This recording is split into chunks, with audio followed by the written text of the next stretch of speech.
Olá pessoal, este é mais um vídeo dos vários vídeos aí da disciplina de Projeto e Análise de Algoritmos do curso de Ciência da Computação da Universidade Federal de Alagoas, campus Arapiraca. E iremos apresentar para vocês o tema processamento de cadeia de caracteres. A equipe que irá apresentar essa ideia para vocês, processamento de cadeia de caracteres, é formada por Aline Kate, Andréa Oliveira, Flaviane Rodrigues e por mim, Rafael Marques.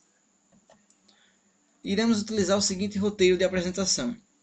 Vamos mostrar para vocês primeiro o que é um casamento de cadeias, e nesse contexto vamos mostrar o casamento exato e o casamento aproximado, e vamos ver também a compressão. Por que usar compressão? Compressão de textos em linguagens natural, codificação de Huffman usando palavras, e codificação de Huffman usando bytes. Casamento de cadeias.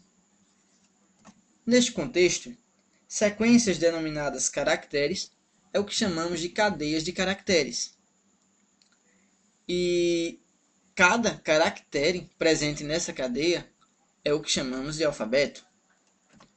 Por exemplo, em uma cadeia de bits, o alfabeto dessa cadeia são os bits 0 e 1, como mostrado na tela. Mas o que é o casamento de cadeias de caracteres, afinal? Bom, casamento de cadeia de caracteres trata-se de encontrar todas as ocorrências de um padrão em um texto. Como assim? Essa ideia do casamento de cadeia de caracteres ela é utilizada em estudos de sequência de DNA, por exemplo, e editores de texto, onde eles trabalham com um certo padrão. O padrão do genoma, por exemplo, no DNA. Enquanto no editores de texto, um padrão A4, por exemplo. Esses são exemplos onde podemos encontrar o uso de casamento de cadeias. Bom, e a notação para esse assunto? É o seguinte, temos um texto, onde esse texto é um arranjo que pode ir de 1 até n elementos, onde esse n vai ser o tamanho desse texto. Temos o padrão, que também é um arranjo, que vai de 1 a m, onde esse m também é o tamanho de elementos.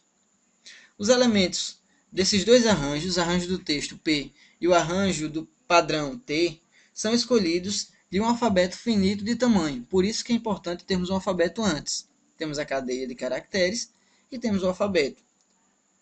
Como, por exemplo, vamos dizer mais uma vez, o alfabeto dos números binários, ou seja, 0 e 1. Ou então o alfabeto das vogais, A, B e C até o Z. Casamento de cadeias ou casamento de padrão, ele é realizado dessa forma. Ou seja, dada duas cadeias, a cadeia do padrão e a cadeia do texto, deseja saber as ocorrências que esse padrão acontece no texto. Onde esse padrão sempre vai ser menor que o tamanho do texto. Nesse contexto, temos dois tipos de algoritmos. Os algoritmos não pré-processados e os algoritmos pré-processados. No algoritmo não pré-processado, é um algoritmo sequencial, que é online e é em tempo real. O padrão e o texto não são conhecidos a priori, eles são ditos pelo sistema, digamos assim. E a complexidade desse algoritmo ela é linear, tendo a notação Big O MN e de espaço Big O de 1, para o pior caso.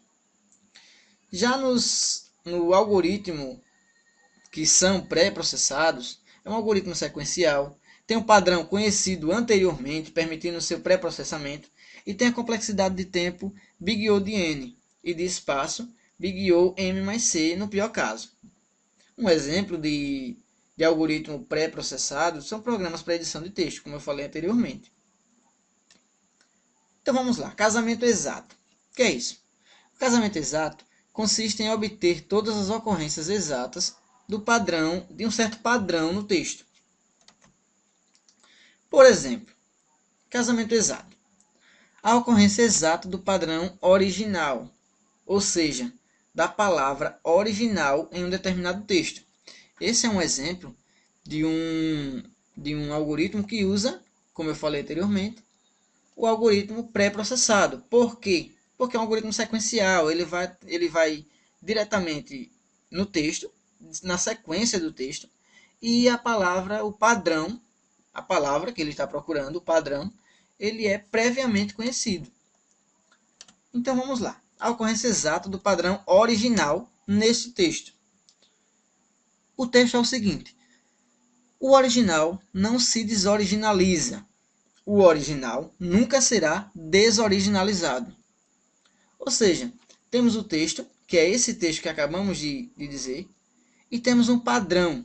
O padrão desse texto é original. Então, quantas vezes esse padrão irá se repetir no texto?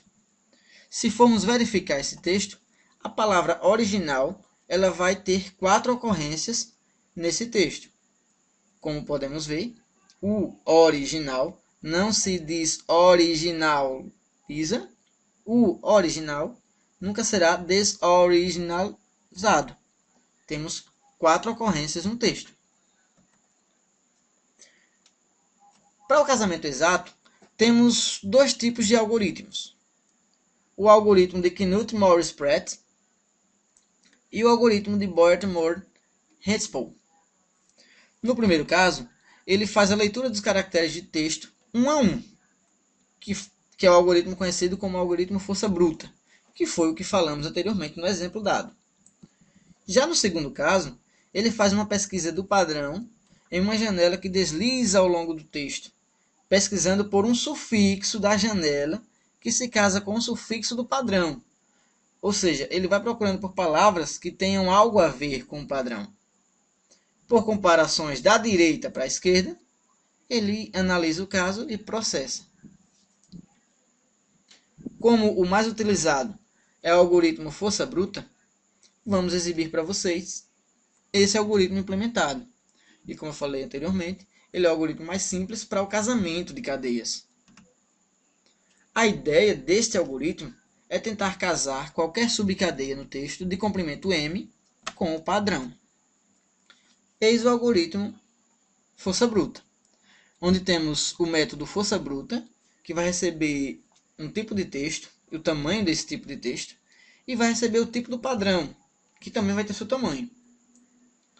Então ele vai dar um for sobre esses 2 contextos e vai fazendo comparações. Caso ele ache comparação, ele casa, faz o casamento na posição dada. Bem, agora trataremos sobre casamento aproximado.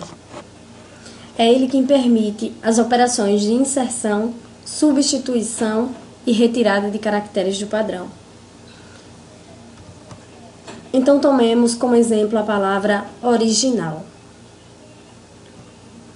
Na inserção, um espaço é inserido entre o primeiro e segundo caractere do padrão.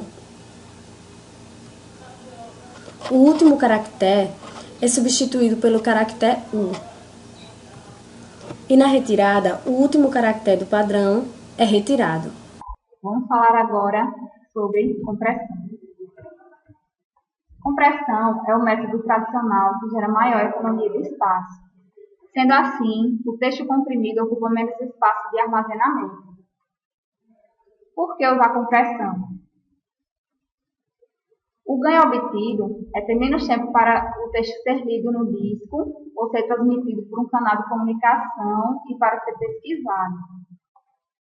O custo computacional para codificar e decodificar o texto é mais baixo e, de acordo com Peterson e Renner, em 20 anos, o tempo de acesso a discos magnéticos tem se mantido praticamente constante, enquanto a velocidade de processamento aumentou aproximadamente 2.000 vezes. Sendo assim, é melhor investir mais poder de computação e compressão em troca de menos espaço em disco ou menor tempo de transmissão. Um exemplo de por que usar compressão é que se um arquivo não comprimido possui 100 bytes e o arquivo comprimido resultante possui 30 bytes, então a razão de compressão é de 30%. Um outro importante aspecto a considerar: A velocidade de compressão e de descompressão, possibilidade de realizar casamento de cadeias diretamente no texto, permitir acesso direto a qualquer parte do texto comprimido, iniciar a descompressão a partir da parte acessada, pois o sistema de recuperação de informação para grandes coleções de documentos que estejam comprimidos, eles necessitam de acesso direto a qualquer ponto do texto comprimido. Compressão do texto em linguagem natural. Para aliar as necessidades dos algoritmos de compressão às necessidades do sistema de recuperação de informação, deve-se considerar palavras como símbolos a serem codificados. Um dos métodos de codificação mais conhecido é o de Huffman. O método de Huffman, ele atribui códigos mais curtos a símbolos com frequências mais altas. Um código único, de tamanho variável, é atribuído a cada símbolo diferente do texto. E as implementações tradicionais do método de Huffman consideram caracteres como símbolos. Os métodos de Huffman, baseados em caracteres, comprimem o texto para aproximadamente 60%. E os baseados em palavras, comprimem o texto para valores pouco acima de 25%. O método de Huffman, baseado em palavras, quais suas vantagens? Ele permite acesso randômico a palavras dentro do texto comprimido. Considera palavras como símbolos, significa que a tabela de símbolos do codificador é exatamente o vocabulário do texto. Isso permite uma integração natural entre o método de compressão e o arquivo invertido e permite acessar diretamente qualquer parte do texto comprimido, sem a necessidade de descomprimir todo o texto desde o início. Compressão de Huffman usando palavras. A técnica de compressão mais eficaz para textos em linguagem natural. O método considera cada palavra diferente do texto como um símbolo, conta suas frequências e gera um código de Huffman para as palavras. A seguir, comprime o texto substituindo cada palavra pelo seu código. Assim, a compressão é realizada em duas passadas sobre o texto. Primeiro, a obtenção da frequência de cada palavra diferente. Depois, a realização da compressão. Forma eficiente de lidar com palavras e separadores. Um texto em linguagem natural é constituído de palavras e de separadores. Separadores são caracteres que aparecem entre palavras, espaço, vírgula, ponto, ponto e vírgula, interrogação e assim por diante. Uma forma eficiente de lidar com palavras e separadores é representar o espaço simples de forma implícita no texto comprimido. No momento da decodificação, supõe-se que um espaço simples segue cada palavra, a não ser que o próximo símbolo corresponda a um separador. Nesse modelo, se uma palavra é seguida de um espaço, então somente a palavra é codificada. Se não, a palavra e o separador são codificados separadamente. Observação. O algoritmo de Huffman é uma abordagem gulosa. O algoritmo guloso ou ganancioso é uma técnica de algoritmos para resolver problemas de otimização, sempre realizando a escolha que parece ser a melhor no momento, fazendo uma escolha ótima local, na esperança de que esta escolha leve até a solução ótima global. Iremos falar sobre a árvore de Huffman. O método de Huffman produz a árvore de codificação que minimiza o comprimento do arquivo comprimido. Existem diversas árvores que produzem a mesma compressão. Entretanto, a escolha preferencial para a maioria das aplicações é a árvore canônica. Uma árvore de Huffman canônica, quando a altura da subárvore à direita de qualquer nó nunca é menor que a altura da subárvore à esquerda.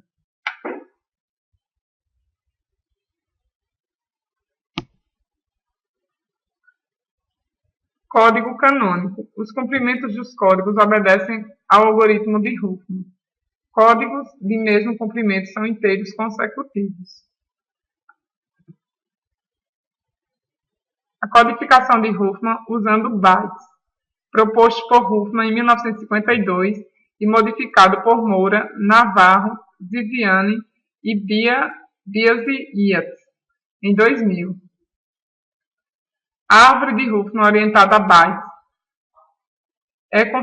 é a construção da árvore de Huffman orientada a bytes pode ocasionar o aparecimento de nós internos não totalmente preenchidos, O meio de assegurar que nós vazios sempre ocupem o nível mais baixo da árvore é combiná-los com os nós de menores frequências.